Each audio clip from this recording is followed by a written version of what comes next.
There's a voice for Baltimore that speaks without ever saying a word. But wherever she travels, she commands instant attention. Fire!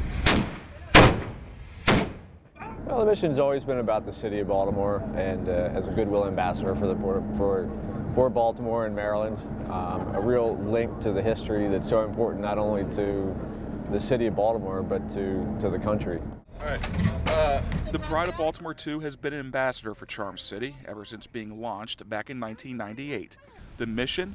To continue the work of the original Pride of Baltimore before she capsized and sank after encountering a microburst squall north of Puerto Rico in 1986. The captain, along with 3 crew, were lost at sea.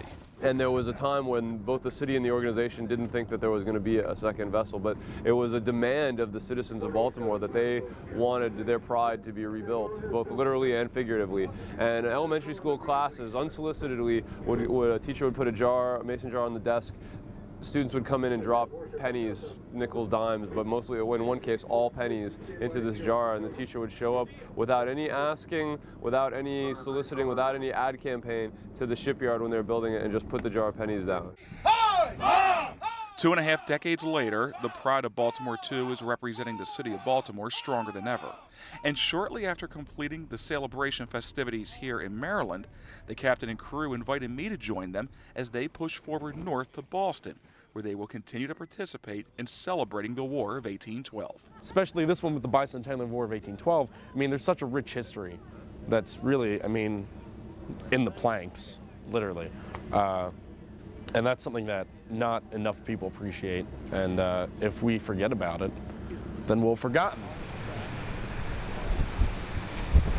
The ship is an authentic reproduction of a 19th century Baltimore clipper schooner.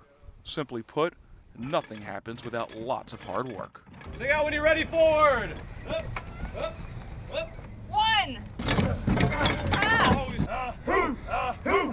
Another thing that you'll find tall ship sailors really dig is the fact that this job, it's more than a job, it's a life.